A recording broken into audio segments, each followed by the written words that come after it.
नई दिल्ली, 27 फरवरी 2025।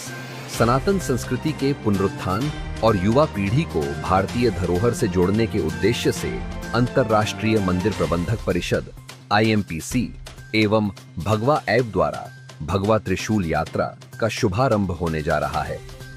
इस यात्रा का लक्ष्य केवल धार्मिक स्थलों का संरक्षण नहीं, बल्कि युवाओं को सनातन संस्कृति, भारतीय इतिहास और मंदिरों के आधुनिकीकरण की मुहिम से जोड़ना भी है। यह यात्रा 1 मार्च 2025 को प्रयागराज से प्रारंभ होकर 29 मार्च 2025 को समाप्त होगी। 2025 को दिल्ली में भव्य महासम्मेलन के साथ संपन्न होगी।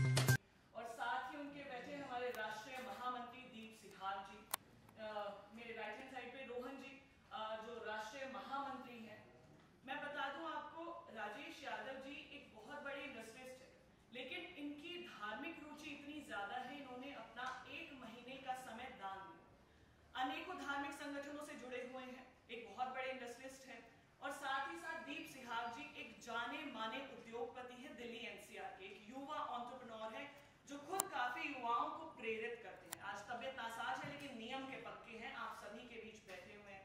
अब मैं उन्हीं से आग्रह करती हूँ कि सबसे पहले वो आपको इस यात्रा के बारे में बताएं, जो हमने 25 दिन तक पूरी की है, और आगे ये किस तरीके से विराट रूप ले रही है, इसके बारे में। दीप सिहाग जी, प्लीज।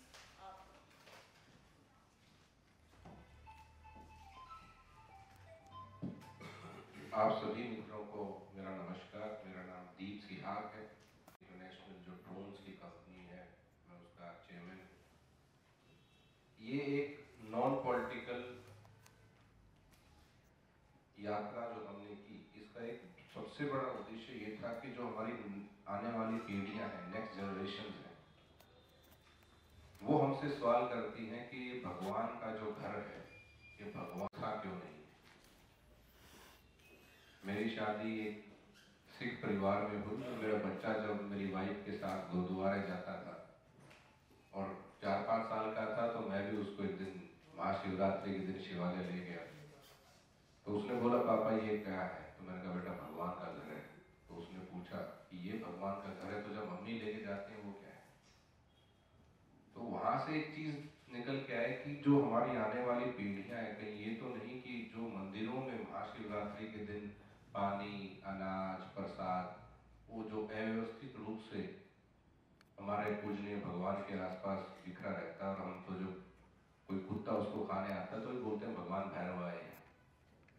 तो उस अव्यवस्था से उस बच्चे के मन पे धर्म के लिए, हमारे कल्चर के लिए जो प्रभाव पड़ेगा, उस चीज से लिए जब मैंने माननीय अध्यक्ष जी से चर्चा की, तो उन्होंने उसी समय ये बोला कि ये सिर्फ एक घर की समस्या नहीं है। जब फिल्म पीके आई और वहां पे बोला गया कि संस्कृत के श्लोकों का, मंत्रों का हिंदी में नरेशन करो, अनुवाद करो, तो दिखाया गया कि हमारे जो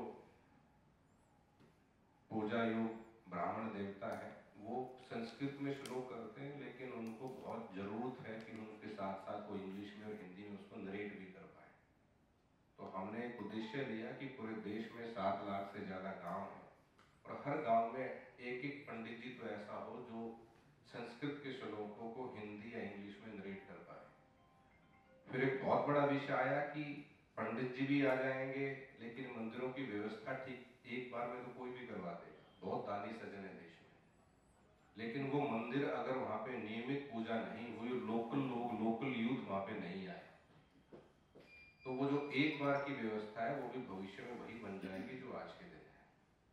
तो उस निरंतर रूप से युवा हमारे शिवालयों से कैसे जुड़ा रहे, इसके लिए माननीय अध्यक्ष जी का एक सपना था कि हर शिवालय में शिव शक्ति के बिना अधूरे हैं, तो क्यों न हम एक ऐसी शुरुआत करें जहां हर शिवालय में शिव और शक्ति का समान रूप से पूजा हो, शिव और शक्ति का एक ही जगह है। हमारे बहुत सारे ऐसे भगवान शिव के ज्योतिर्लिंग भी है जहाँ पे शक्ति और शिव एक जगह विराजमान है। तो उसी चीज को आगे बढ़ाते हुए हमने महासंगम यात्रा का आयोजन किया।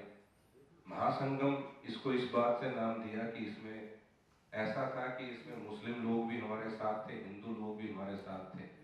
जो भगवान शिव की आराधना कर रहे थे, यूके हरियाणवी, उसका नाम उस्मान खान हरियाणवी था, जहाँ उनकी 31 दिन की नियमित पूजा महासंगम प्रयागराज पे हो रही है। और 12 त्रिशूल के साथ हम 12 ज्योतिर्लिंग 12 शिवलिंग के दर्शन करके पूरी टीम के साथ आपके बीच में पहुंचे हैं। अब दोनों 12 ज्योतिर्लिंग और 108 त्रिशूल, 108 + 12 120 त्रिशूल को शुरू करके 1 मार्च से हम भगवा त्रिशूल यात्रा के लिए निकलेंगे। आगे इस चीज को विस्तृत रूप से इसके दूरगामी परिणाम क्या हो सकते हैं, दूरदर्शिता क्या है, मैं माननीय अध्यक्ष जी से दरख्वास्त करूंगा कि आप संबोधित करें। साथियों, ये यात्रा जो हुई, दीप जी ने संक्षिप्त में बताया, काफी प्रेस रिलीज के अंदर हमने इसमें उसका वर्णन भी किया है, लेकिन बहुत बड़ा जो एजेंडा है वो